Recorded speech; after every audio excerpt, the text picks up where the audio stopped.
Kining gisulti ni Hesus na sambingay iyan ning gitumong sa mga Israelita, sa iyang mga kadugo, mga Hudiyo, tungod kay adtong panahona kusog kay silang mo segregate og tao.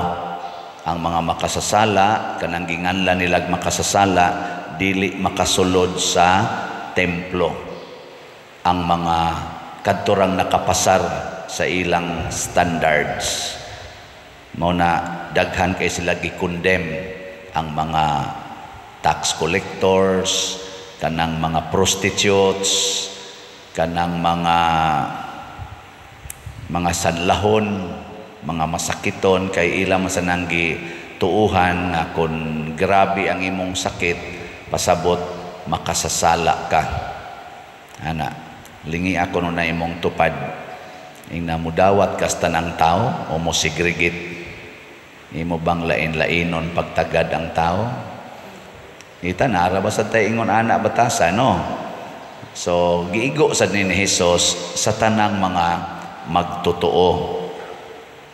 Ang Ginoo iyang gipakita ngadto sa mga Israelita nga bisan pagdaghan kay sila sala, nagpadayon siya sa pagpasaylo kanila. Nya unsa may timaan nga gipasaylo sila sa Ginoo, gitagaan sila sa makaayo sa ilang kinabuhi.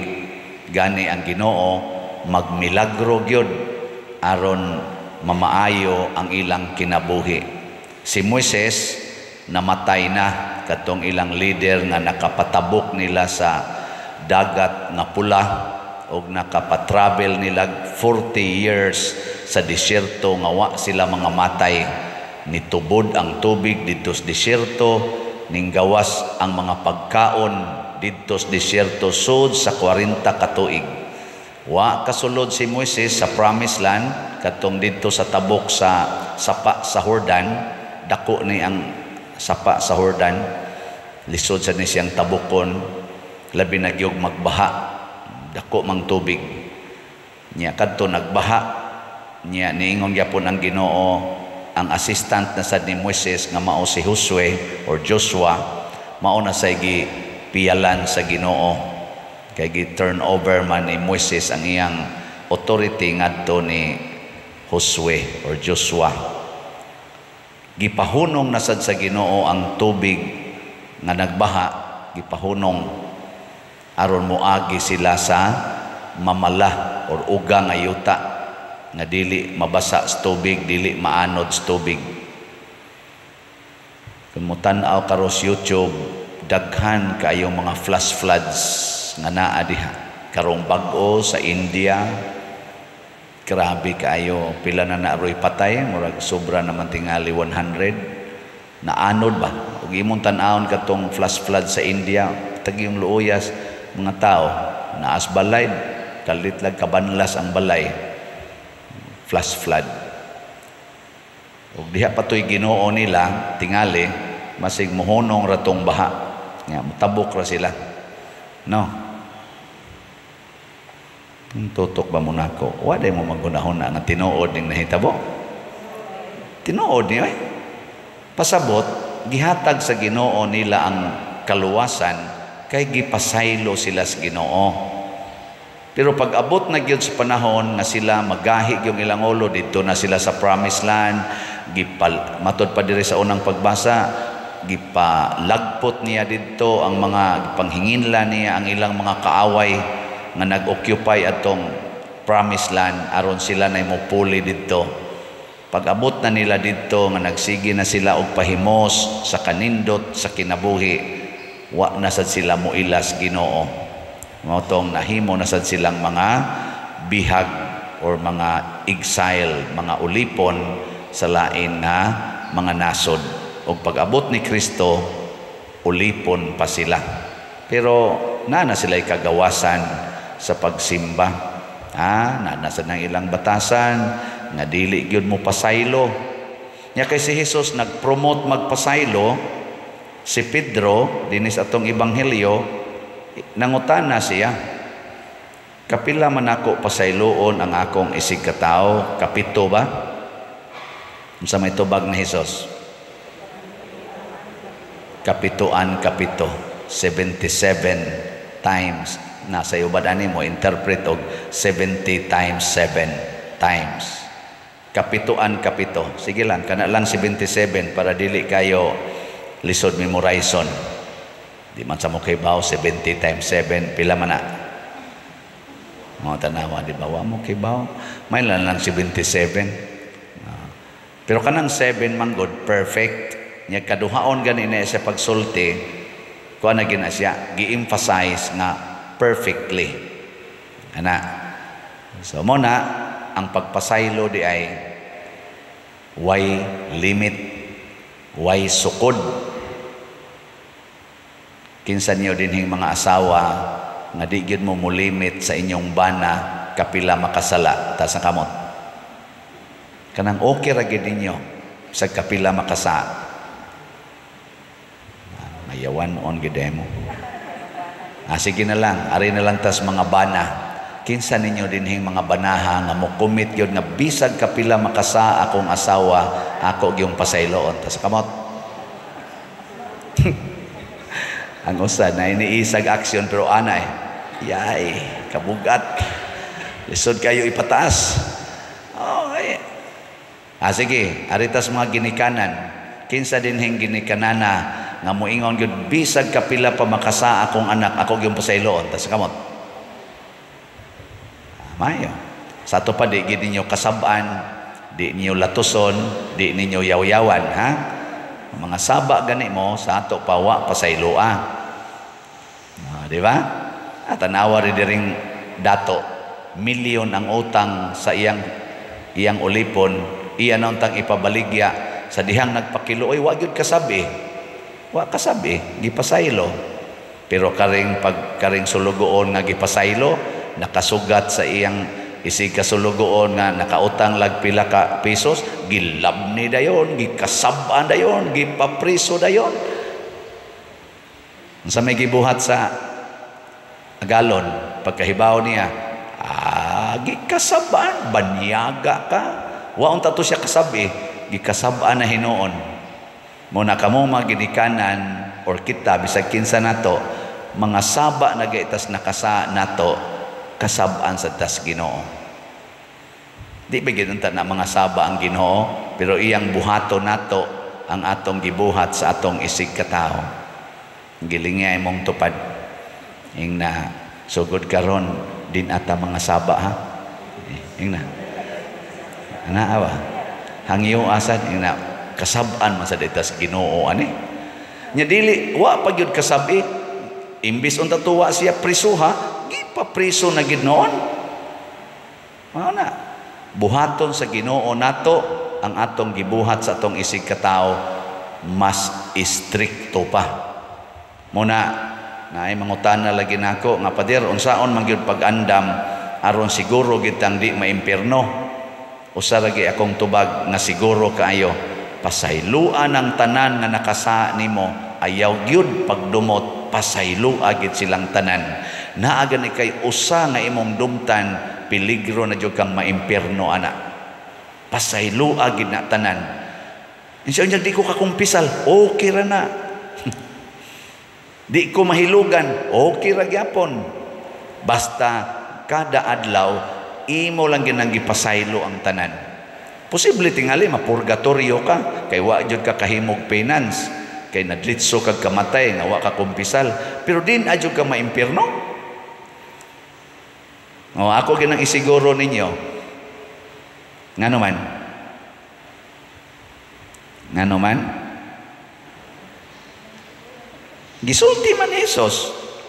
Ingon usab ni ana ang buhaton kaninyo sa akong amahan nga atoa sa langit kun dili kamo mopasaylo sa inyong isig katao sa kinasing-kasing gayon. Unsa man ang kinasing-kasing? Perfect. Wa nagyoy mahibilin. Na may uban ingon bana nako pader nangabit ako nang gipasaylo. Nako niya og muuli sa inyo makigdog pa ka di na pader. Igo na nang ako siyang pasayloon. Kuan na lang ko, civil na lang ni. Nako, di na pwede. Kinahanglan juga mo balik imong bana. Katog yung original ninyo nga relasyon. Ayaw pa doon. Hilas na kayo. Na naman sa mga anak, din asad na mo balik. Nako, di siguro. Basig mo kalit og balik. Sa man, imong pasayloon, di na lang ko pader. Ang sana makigdog pa kaniya. Tipon kanyag higda. Di na lang ko pader. Nako, impierno ka. Anak. Diha magani akong gikaunsilan nga banag asawa niya ang bana nakasa kapangabit kalima naman tingali to nya niingon ang kaning asawa din agi kuno niya mada okay lang tong unang pangabit kay nakaya ra og katong ikaduha karon kuno kalima na kuno di na makaya niya ang bana nihilak ang bana ba diha mas lang duha hilak in taon ang bana nako day nihilak na ni imong bana di jud ka mo pasaylo niya hilak sad siya pero ningon siya tingali pa der mo pasaylo lang ko niya pero dili na jud ko musalig sakto to iyang giingon ako siyang pasayloon pa der pero dili na gid nako ma-restore akong trust niya sakto dili lingay mo tupad na sakto tong tubag sa asawa. Hindi. Bala mo diya. May magna ako'y bana, na ako'y asawa. Kamu diya, bala. Pero akong giingnan ang asawa, kung mauna ang imong matang sa pagpasaylo nga dunay kondisyon, dunay limit, maimpierno ragyapon ka. Anugon lag maimpierno ka day, wara ba unta ka mga bit, wara ba unta ka mga laki, nya maimpierno ka. Kay kining niyang imong bana impierno hono naman kay sige magpangabit nya nasuko man ka magkuyog mo anis impierno ingon sang bana pader saad na ginako pader din agyo ko mo usab giangkon ginanako ako nang kahuyangan maningkamot na gyud ko pader nga di nako mausab di nako makausab unsa may imong buhaton ug mudawat laning asawa nako pader isulti na gid nako niya tanan akong mga buluhaton nga wa na jud koy ipamakak akong cellphone ako na ginang ipabasa niya nako tan-awa day kuan lagi kayo siya yung sa dugay na niya gisulti pa dir inana gina anak yung asawa nako la maimpierno gyud ka ana nako la kaanogon nimo may panlibo day no may pagmangabit na lang sad ka akong giingnan mas may pagmangabit ka kay haron maimpierno man gyud mo at least makatilaw-tilaw sa kasiyang natilawan kaysa magkusmod ng imong naong wadyo kay kabit sa di sa kumubuhat ana pa diroy nako unya ka ng imong kasuko makapaimpierno man na ingon din siya hilak siya ingon siya nga unsa man dagay may bahaton pa dir nako buntugan ang imong garbo buntugan ang imong gibati kinahanglan andam kang mudawat ani niya bisag sakit ug ako nang i-assure nimo dunay kalipay nga nagpaabot kalipay nga wap-an nimo masinati sa tibuok nimong kinabuhi kun imo ni siyang dawaton to dawat din siya hilak siya nako sige be kinuptanay mo sa inyong kamot inop dire sulod kinuptanay silang kamot ako dayon silang gibindisyonan ako mong bindisyonan ako nang renewhon inyong panagtiayon sa sige na kong ampo nga piyong-piyong ko nagakos naman ang duha nako ang mga animal gipasuya pa ko sa mga buang-buang perti namang hinilakay nila ginaksanay nanilakaw na lang sa ko gamay nako paibugon sa tani mga buang-buang dagko o maoto perti nilang pasalamat lakaw sila diha nga sayag kay sila mga naong nako tanawa mao nay kalipay nga wa nyo masinati dinhi pa na igabot anas inyo kung inyo nang mintinon mas dako pa niya ang kalipay nga inyong dangatan o inyong masinati nindot kayo diha-diha dayon transform dayon the moment nga mo pasaylo ta diha-diha dayon pabation din tas Ginoo og kalipay pero pasiuna pa lang na kung mo maintain jud kas imong pasaylo 77 times 77 times sa tang lipayon sa Ginoo anak na malipay ba mo aning akong report karon sa slot gamay ra gid tag halin pero malipay na gyud ko. Atong halin sa SBF Dag 41,185 ka slots na. Atong pakpakan ang namalit niini.